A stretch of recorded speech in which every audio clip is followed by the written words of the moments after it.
Two families, same neighborhood, same home value, same income bracket. Sandra and Tom paid off their house last year. James and Linda have 18 years left on their mortgage.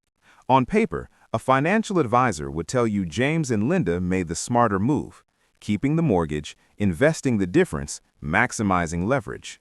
The numbers tell a different story. That difference is not just about interest rates or investment returns. It is about what happens to a family's entire financial life the moment the mortgage payment disappears. This video is about that moment, what it unlocks, why most people underestimate it, and why paying off your house, the move that financial media calls irrational, may be the most powerful wealth-building decision you ever make. You were told that a mortgage is good debt. You were told that keeping the leverage, investing the difference, and riding the market is mathematically superior to paying off a low-interest loan. And that argument has real logic behind it. In a spreadsheet, it often wins. But a spreadsheet does not account for what changes when the payment is gone. It does not model the psychological shift. It does not calculate what people actually do with freed cash flow. And it does not measure the cost of financial stress on decision-making, health, and lifetime earnings. This video is not about whether paying off your mortgage beats the stock market in a controlled model. It is about what actually happens to real people and real families on the other side of that final payment. What the mortgage payment is actually costing you. Most people think of their mortgage as a housing cost. It is not. It is a constraint. The average American mortgage payment in 2026 sits at approximately $2,100 per month for a 30-year fixed loan. That is $25,200 per year leaving the household before any other financial decision gets made. That payment is not neutral. It shapes everything around it.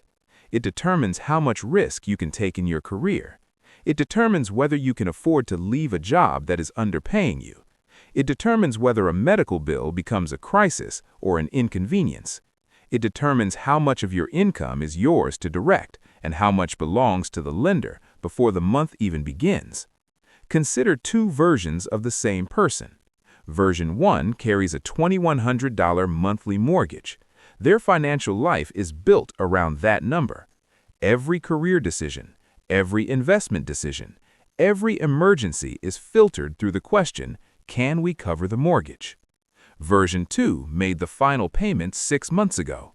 The same $2,100 is still in their income, but now it is completely theirs. That is not just a cash flow change. That is a structural change in how financial decisions get made.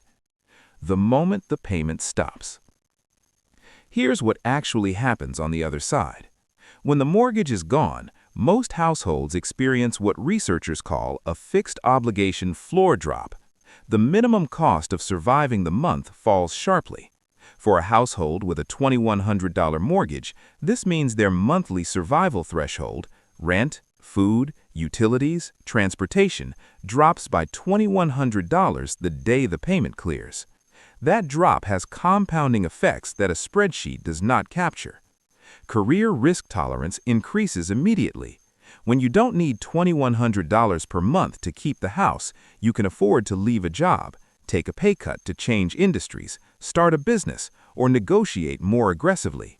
The mortgage payment is one of the primary reasons people stay in jobs that underpay them.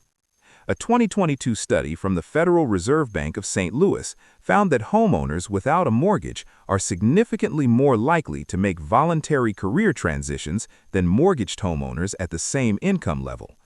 The payment is not just a financial constraint, it's a behavioral one. The freed cash flow reinvestment effect. Now look at what the freed cash flow actually does when it is redirected.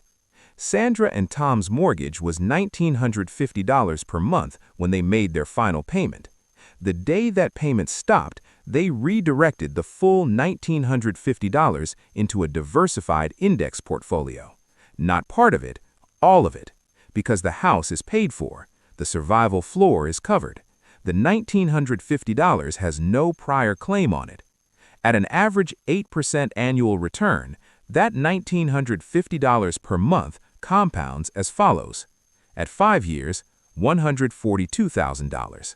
At 10 years, $356,000. At 20 years, just over $1.1 million. That's the mortgage payoff dividend.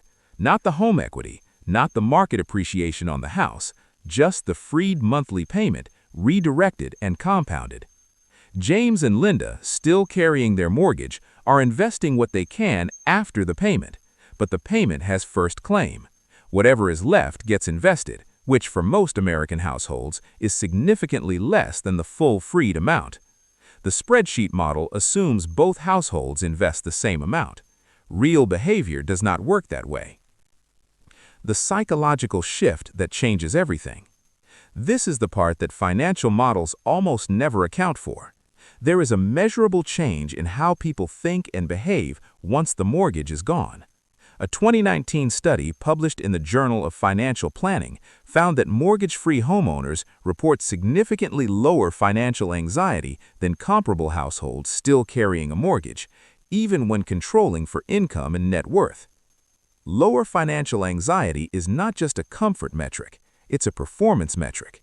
People under chronic financial stress make worse investment decisions.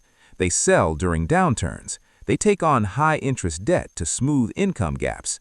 They avoid career risks that could dramatically increase earnings. They accept counteroffers at jobs that underpay them because leaving feels too dangerous. The mortgage payment keeps people financially conservative in ways that cost them money over a lifetime. When the payment is gone, the decision-making environment changes. You negotiate differently at work. You take on consulting projects. You start the business you've been planning for 3 years. You invest more aggressively because the downside scenario, losing the house, no longer exists. That shift is worth money, real money. It just doesn't appear on a balance sheet until years later. The opportunity trap. Why people never pay it off. This is the trap that keeps most households in mortgage debt for 30 years. The argument sounds rational. Your mortgage rate is 4%, the market returns 8% on average. The spread is 4%. You are leaving money on the table by paying off the loan. That argument is correct in a controlled model. In real life, 3 things break it. First, the comparison assumes you actually invest the difference. Most households do not. Research from Vanguard consistently shows that the average investor underperforms the market by 1.5% to 2% annually due to behavioral errors, selling during corrections, chasing returns, holding too much cash. The theoretical 8% return is not the actual return most people get. Second, the argument ignores sequence of returns risk. If markets drop 30% in year 3 of your retirement, a mortgaged household faces a much more dangerous scenario than a mortgage-free one. The paid-off household has options. The mortgaged household has obligations. Third, and most importantly, the argument treats the mortgage payment as a neutral constant. It is not. It is a fixed monthly stress load that shapes behavior across decades.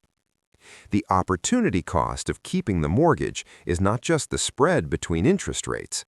It is every career decision you did not make, every negotiation you did not push, every investment you sold too early because the payment was coming and the buffer was thin. That cost is invisible, but it is real. The lifestyle optimization nobody talks about. Here is what changes beyond the money. When the fixed obligation is gone, the relationship between work and income changes completely. You no longer need a specific income to maintain your life. You need less, which means you can choose work differently. Some people redirect the freed cash flow into investments and retire earlier than planned. Some take lower-paying work that they find meaningful. Some launch side businesses that could not have survived the pressure of a monthly mortgage obligation. Some simply work the same job with dramatically less stress, which over time means better decisions, better health, and better compounding of every other financial variable. The mortgage-free household does not just have more money, it has more options. And options in career, in investing, in life timing are the real currency of long-term wealth. For many Americans, the mortgage payment is the single largest fixed constraint in their financial life. Removing it does not just free up cash, it restructures the entire decision architecture of the household. What to do with the payment once it is gone? If you are close to payoff or planning your path there, the decisions you make in the first 12 months matter enormously. The first move is not to absorb the freed payment into lifestyle. That is the trap. The payment disappears and spending quietly expands to fill the gap. 5 years later, the household has more expenses but no more assets. The correct move is to treat the former mortgage payment as already spent, because it was for years, and redirect it automatically before it touches daily spending. Set up an automatic transfer on the same date the mortgage payment used to clear, same amount, into an investment account. The behavioral habit is already established. You are not creating new discipline, you are redirecting an existing one. The second move is to reassess your career position within the first 6 months of payoff. With the fixed obligation gone, your negotiating position at work has fundamentally changed. You can afford to interview. You can afford to push back. You can afford to explore a transition that would have felt too risky before. Many people discover in the year after paying off their house that they have been staying in underpaying positions not because the pay was acceptable, but because the mortgage payment made leaving feel impossible. The third move is to run the compounding projection on the freed payment, not as a motivational exercise, as a planning tool. Take the exact dollar amount of your former monthly payment, run it forward at 7 to 8% annual returns over 10, 15, and 20 years. That number is your mortgage payoff dividend. It is real, it is yours, and it only exists if you redirect the payment instead of absorbing it. For most American households, that number lands somewhere between $400,000 and $1.2 million over a 20-year horizon, depending on payment size and returns assumptions. That's the actual prize on the other side of the final payment, not the paid-off house, the compounded freedom of the former payment redirected and left alone. Conclusion: 2 families, same neighborhood, 10 years later. Sandra and Tom have a paid-off house and a growing investment portfolio funded entirely by what used to be their mortgage payment. Their careers evolved because they could afford to take risks. Their stress dropped because the floor was secure. Their wealth compounded because the payment had nowhere else to go. James and Linda have a strong investment thesis and 18 years of mortgage payments behind them. On paper, the model suggests they won. In practice, the behavioral gap, the investments not made during corrections, the career risks not taken, the decisions made under the quiet pressure of a fixed monthly obligation, tells a more complicated story. Paying off your house is not the financially naive move that financial media portrays it as.